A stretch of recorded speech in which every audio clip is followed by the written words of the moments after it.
go. Let's open this email. Dear Tim, congratulations. We have accepted your paper for publication. Yes. All right, let's see what else this email says. Just so you know, Tim, our journal is one of 33,000 peer-reviewed English language journals in the world.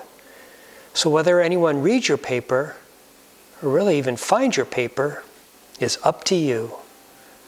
Good luck. 33,000 journals? How is anyone supposed to find my paper?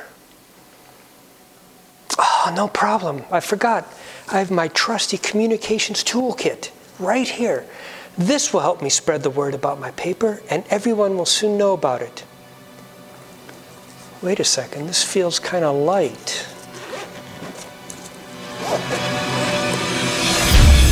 Oh no, it's empty. Oh, I forgot. I was supposed to make sure this was filled before my paper was published. Don't let that happen to you. Don't wait until it's too late to communicate. Hi, I'm Tim Macuga, your ACEMS Media and Communications Officer. For those of you who don't already know, I'm not a mathematician, statistician, or a scientist.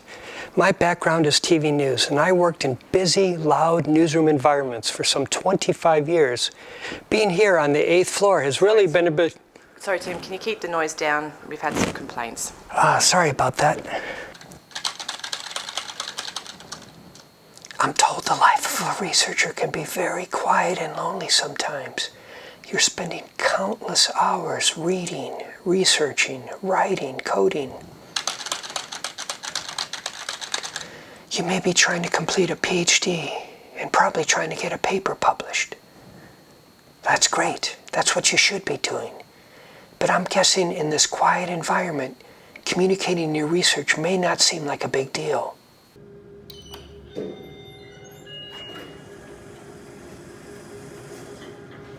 Elevator is going down.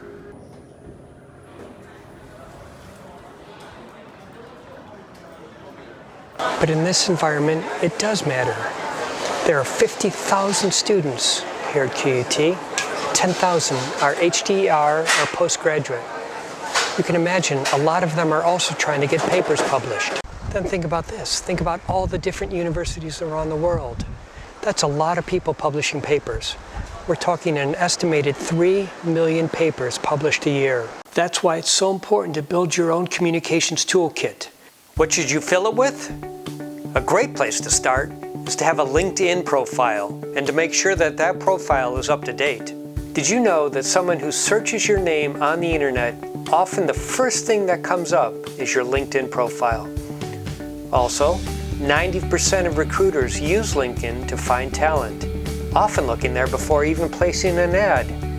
LinkedIn allows you to show off your education and experience. Make sure it's up to date and make sure you're posting consistently or engaging with other people's posts.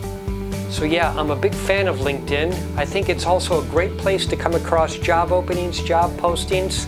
I know I post them on the ACEMS LinkedIn page whenever I get them, so follow the ACEMS LinkedIn page as well. Link your profile also to ACEMS. LinkedIn, get it in your toolkit. Also in my toolkit, and it should be in yours I think, is Twitter. It's another social media platform, and this really allows you to engage with researchers around the world. Twitter really allows you to get the latest on what your peers are doing, as well as news and events from the organizations that matter to you. If done properly, and really not with a lot of effort, you can build your own online audience so that when you do want to publicize something, you have a lot of people to share it with. Here's another one. Do you want to improve the way that you communicate? I'm working with my peers at other centers of excellence around Australia to put on communications workshops that deal with different aspects of how you communicate your research.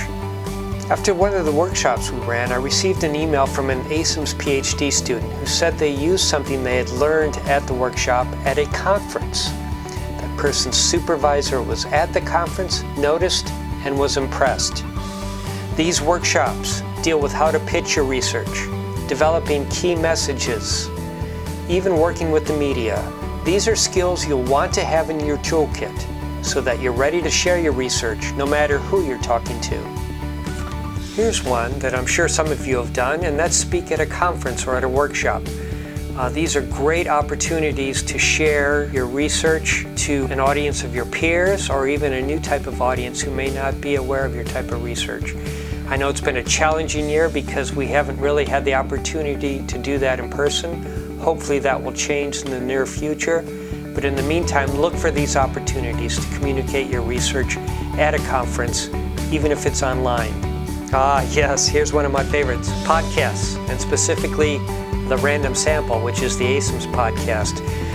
We set up this podcast not only to build audience, but to use it as a platform that allows you to be able to work on your communication skills. That was one of the key aims of the podcast.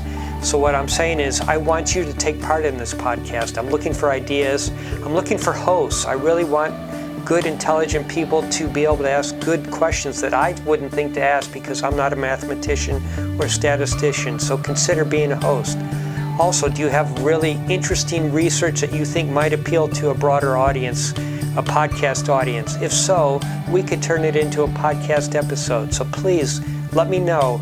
This is really a great chance for you to get out and talk about your research in a platform that allows things to breathe a little bit. And not just the Random Sample. I mean, there are many, many podcasts out there. Are there some that you listen to or that you think would be well suited to something that you could talk about? If so, let me know. We can approach them together and see if we can get you on that podcast. How about writing for the conversation? ACEMS researchers continue to share their expertise when it comes to the stories that are making news, questions we should be thinking about. They've written about politics, sports, pop culture, even their latest research. How about this? Video. Creating your own science communication videos to be used on social media or some other web platform. Granted, you don't need to do anything as ridiculous as this. My point is this: there are many different ways to communicate your research. Start trying some of these things. Start building your communications toolkit while you can. Don't wait until it's too late.